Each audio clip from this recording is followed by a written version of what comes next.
Yüce Allah Kur'an-ı Kerim'de Hadid suresinin 16. ayetinde şöyle buyurmaktadır. Allah'tan gelen öğütlerin ve onun indirdiği gerçeğin etkisiyle müminlerin kalplerinin yumuşayacağı, ürpereceği gün hala gelmedi mi?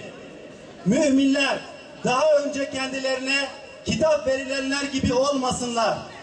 Uzun zaman geçince onların kalpleri katılaştı ve çoğu yoldan çıkmış kimseler oldu. İslam ümmetinin Ramazan ayını idrak ettiği, kardeşliğin pekiştirilmesi, küskünlüklerin ve dargınlıkların giderilmesi gereken, duaların semalarda yankı bulduğu, böyle seçkin bir ayda Mısırlı kardeşlerimizin haince ve sinsice katledilişinin acısı ümmetin yüreğine bir bomba gibi düşmüştür. İlahi merhametin tecelli ettiği bu mübarek ayda merhametsizlikleriyle firavunları bile geride bırakan terörist Sisi, yandaşları Siyonist ve emperyalistlerle birlikte Körfez'deki dostlarının da onayını alarak barışçıl bir direniş sergileyen halkını kalleşçe katletmiştir.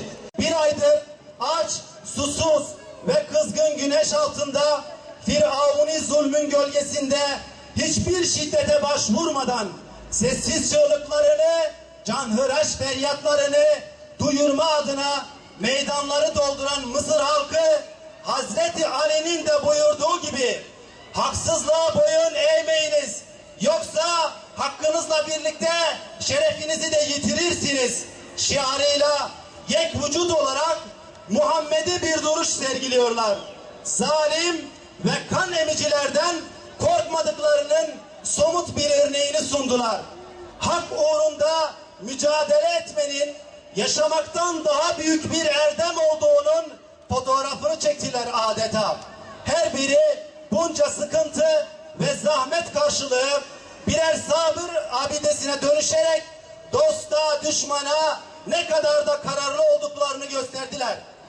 Müslümanlar için birkaç gün bağırır, çağırır ve dağılırlar hesabını yapan junta yanıldığını kısa sürede fark etti.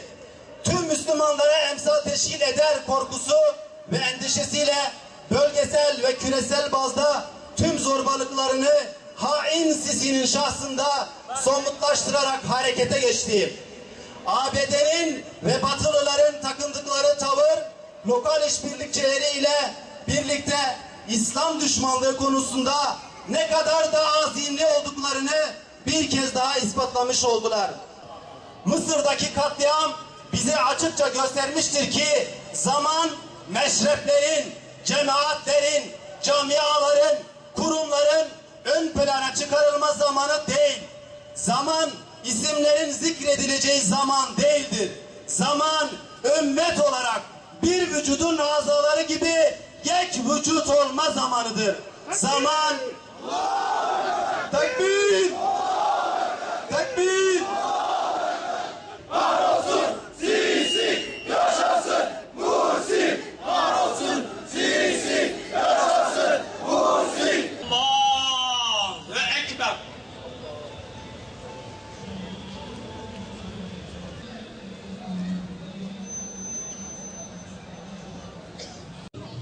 Allah'ım senin dinine yardım etmeyi ahdetmiş Müslüman kardeşlerimize sebat ver ve onların istikametlerini muhafaza eyle. Allah'ım yardımınla ihvanı ve Müslüman Mısır halkını yalnız bırakma. Allah'ım mazlum, müstazaf Müslüman Mısır halkına karşı kurulan tuzakları boşa çıkar. Allah'ım onları bütün şeytanların ve şer güçlerinin şerrinden koru. Onları şeytanlara ve dostlarına yem yapma.